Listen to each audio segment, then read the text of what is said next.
ओम शांति। आज हम बहुत जीवन में अच्छे कर्म करते हैं, भले वो दान पुण्य के अकॉर्डिंग हो, दुआओं के अकॉर्डिंग हो या किसी के सहयोग के लिए हो। लेकिन हम कई बार कहते हैं कि उन अच्छे कर्मों का रिजल्ट हमें कब मिलेगा। हम अच्छे कर्म करते जा रहे हैं, लेकिन हमें उन अच्छे कर्मों का परिणाम कब और कैसे मिलेगा। कई बार हम हताश भी हो जाते हैं, हम अच्छे कर्म करते रहते हैं, लेकिन उसका फल हमें अच्छा नहीं मिलता। लेकिन अगर एक विचार हम करें कि अगर मैंने अभी अभी कोई अच्छा कर्म किया है और अभी अभी मैं भगवान से उपेक्षा रख रहा हूं कि उस अच्छे कर्म का अभी अभी मुझे रिजल्ट मिल जाए, क्या ये पॉसिबल है? क्योंकि अभी तो आपने बीज बोया है, और अगर आपको इतना ध्यान हो कि हम जब बीज बोते हैं तो 10-15 दिन के बाद वो धीरे धीरे उपज आती है, और जैसे वो जमीन से वो बीज फूटता है, बाहर निकलता है, 2-4 पत्तियां निकलती हैं, हम कितना खुश होते हैं। लेकिन उसकी केयर कितनी करनी पड़ती है कि आंधी तूफान आ जाए उसे बचाना है, उसकी प्रोटेक्ट करते हैं पूरा हम। वैसे सोचो, जब आपने कोई अच्छा कर्म किया है तो उसे प्रोटेक्ट करो। ये नहीं कि मैंने एक अच्छा कर्म कर दिया, अब मुझे कोई अच्छा कर्म करने की जरूरत नहीं, मुझे हर दिन एक अच्छा कर्म करना है। सुबह से संकल्प लो कि आज मुझे ज्यादा अटेंशन कहां रखना है, अच्छे कर्मों पर। हाँ, कई बार मान लो गलती से हमारे से बुरा कर्म हो गया, वहीं पर भगवान से क्षमा मांग लो, या जिस भी इंसान के अकॉर्डिंग आपने किया है वहां पर क्षमा मांग लो। पर आपको एक चीज का ध्यान रखना है कि अगर बीज जब आप डालते हैं तो वो अंकुरित होता है तो टाइम लगाता है, वैसे ही अगर आपने अच्छे कर्म किए हैं तो उसका भी समय आएगा जहां पर उसका आपको फल मिलेगा। पर हम सोचे कि तुरंत मिले, पॉसिबल नहीं है।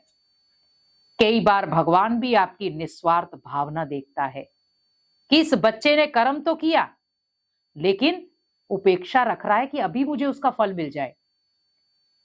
तो भगवान भी परीक्षा लेता है, और हम कहते भी है ना कि भगवान आप कितनी भी परीक्षा ले लो पर हम पास होंगे।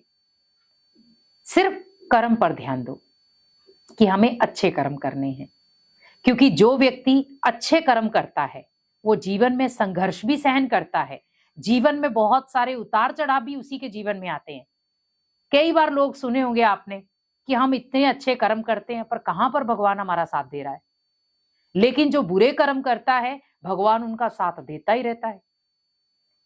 तो मैं एक छोटी सी बात आपसे बोलूंगी कि जो अच्छे कर्म करता है उसके जीवन में परिस्थितियां खूब आएंगी, संघर्ष खूब आएगा, कोई उनका साथ नहीं देगा, अकेलापन उन्हें महसूस करना पड़ जाएगा। लेकिन इतिहास एक दिन वही रचेगा, तब दुनिया उसके पीछे आएगी कि हाँ, सच में इस मेंबर के अंदर बात तो थी। लेकिन जो बुरा इंसान है, लेकिन हम कह रहे हैं कि भगवान साथ दे रहा है, वो भगवान साथ नहीं दे रहा है, उसके वो अच्छे कर्म साथ दे रहे हैं जो उसने पूर्व जन्म में कमाए हैं। वो पूर्व जन्मों के जो कर्म थे वो कहीं ना कहीं इस समय उसको फल के रूप में मिल रहे हैं, और उससे वो जब फल के रूप में मिल रहे हैं तो वो और गलतियां कर रहा है। तो अब आप ये सोचो कि वो जो पुण्य कर्म थे उसके बैकग्राउंड जन्म के, वो अब आकर खत्म हो रहे हैं या बढ़ रहे हैं? खत्म हो रहे हैं, क्योंकि वो धीरे धीरे सोच रहा है भगवान साथ दे रहा है, पर भगवान नहीं साथ देता। गलत इंसान का कभी भी भगवान साथ नहीं देता, लेकिन अच्छे लोगों का भगवान साथ देता है, पर परीक्षाएं भी खूब देता है, ताकि मैं अपने बच्चे को इतना मजबूत कर दूं, मैं अपने बच्चे को इतना पावरफुल कर दूं कि कोई भी बड़े से बड़ी प्रॉब्लम आ जाए, कैसी भी प्रॉब्लम आ जाए, वो हारे नहीं। और जिस व्यक्ति ने जीवन में संघर्ष देखा, जिस व्यक्ति ने हर परिस्थिति को अकेले फेस किया, जिस व्यक्ति ने हर परिस्थिति को अपने दम पर खत्म किया, आज ये सोचो भले उसे प्रॉब्लमों का सामना करना पड़ रहा है, पर एक दिन आएगा जो वो अनेक आत्माओं की प्रॉब्लम को सॉल्व करने में खड़ा हो जाएगा, क्योंकि उसके जीवन में इतनी प्रॉब्लम आई है जो वो प्रॉब्लम उसके लिए अनुभव बन गई। आपने कई बार दूसरों से पूछा होगा, आप इतनी बड़ी सक्सेस पर पहुंच गए तो आपके जीवन में प्रॉब्लम तो बहुत आई होंगी। कि क्या हम कभी किसी से ये पूछते हैं कि आपने जीवन में बहुत सारे बुरे काम किए होंगे तब जाकर आपको ये शिखर मिला? नहीं। हम उस समय उस व्यक्ति से क्या पूछते हैं कि आप अपने जीवन के एक्सपीरियंस सुनाओ, अनुभव शेयर करो, ताकि हम भी आपसे कुछ सीख सके। क्या वो व्यक्ति आपके साथ बुराई के अनुभव शेयर करेगा? जो संघर्ष वाले पल हैं वो शेयर करेगा। तो कुल मिला के वो आपके साथ सिर्फ जो संघर्ष में बिताए हुए पल हैं या उसके जीवन में जो आई हुई परिस्थितियां थी, उसने उनका सामना कैसे किया वो बताएगा। अब आप ये सोचो कि अगर उसके जीवन में कोई परिस्थिति आती नहीं, अगर उसके जीवन में कोई विघ्न आता नहीं, अगर उसके जीवन में कोई संघर्ष नहीं आता, अगर कोई जीवन में उसके साथ नहीं देता, क्या वो इतिहास रच सकता था?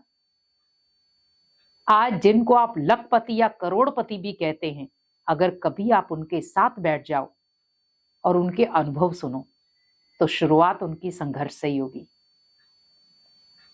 आज अगर एक सफल व्यक्ति है, वो एक सफलता के शिखर पर जाकर बैठा है तो बिना संघर्ष के नहीं बैठा।